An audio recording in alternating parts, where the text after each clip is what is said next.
Buen día familia, amigos que nos ven.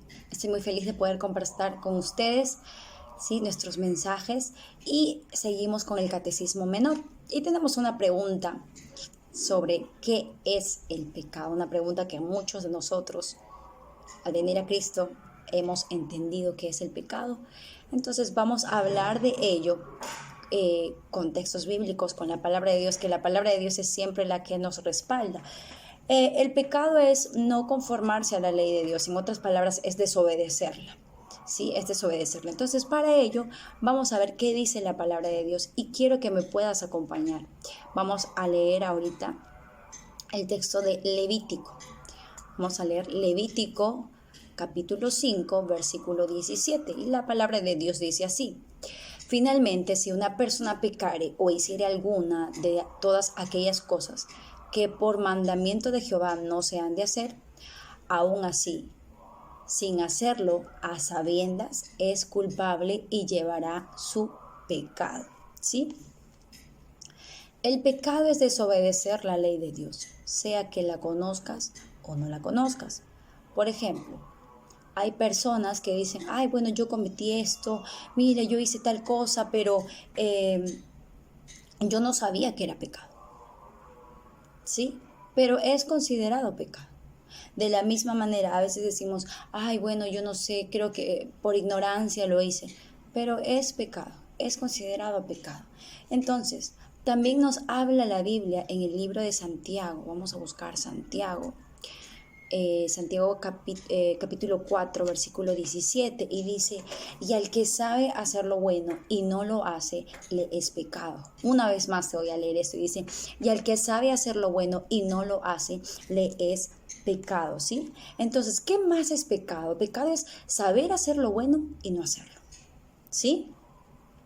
Y en la Biblia tenemos varios ejemplos de hombres y mujeres que hicieron lo bueno, ¿sí? Pero muchas personas piensan que pecado solo es cometer lo que la Biblia menciona, ¿sí? Solamente ello. Entonces dicen, sí, la Biblia menciona así, entonces es pecado. Pero omitir hacer lo bueno también es pecado. Y uno de los ejemplos que te puedo dar es que, por ejemplo, si la Biblia nos manda amar a nuestro hermano, que amemos a nuestro hermano y no lo amamos, entonces estamos pecando. Ahora, también vamos a ir al libro de Juan, vamos a ir a Primera de Juan, capítulo 3, versículo 4, y dice que todo aquel que comete pecado infringe la ley de Dios, pues el pecado es infracción de la ley. Entonces, aquí en Primera de Juan, capítulo 3, 4, ¿qué llega a ser el pecado en nuestras vidas? Nos hace infractores de la ley, así dice la palabra, nos hace infractores de la ley. ¿Por qué? Porque cuando nosotros cometemos pecado, nos separamos de Dios, ¿sí? No es que, cometo pecado y ya todo como si nada, no.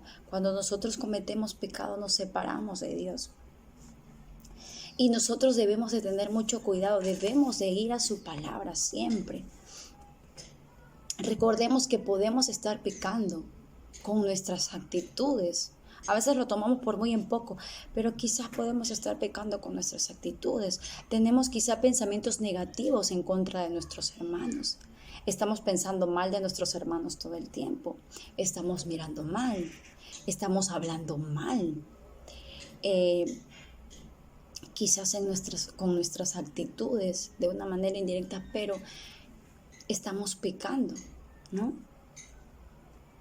Ahora, incluso también podemos estar pecando con omitir lo que Dios nos manda hacer.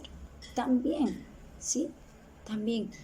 Y nosotros como hijos de Dios debemos entender algo muy importante. Debemos entender primero, debemos entender bien qué es el pecado.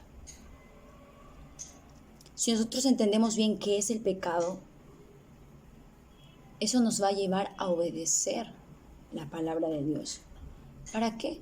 Para no seguir infringiendo la ley, para no seguir infringiendo sus mandamientos, su palabra. Te animo a que sigas buscando la palabra de Dios, a que sigas indagando, a que sigas aprendiendo mucho más. Así que siempre que nosotros estamos compartiendo los mensajes, siempre ten tu Biblia en la mano, ten un libro, un cuaderno de anotaciones, para que puedas ahí estar escribiendo los textos que hemos hablado y también tú puedas seguir estudiando la palabra en casa. Este ha sido nuestro mensaje y espero que sea de bendición para tu vida. Sigue compartiendo estos mensajes a gente que no conoce de Cristo y también amigos de la iglesia. Bendiciones.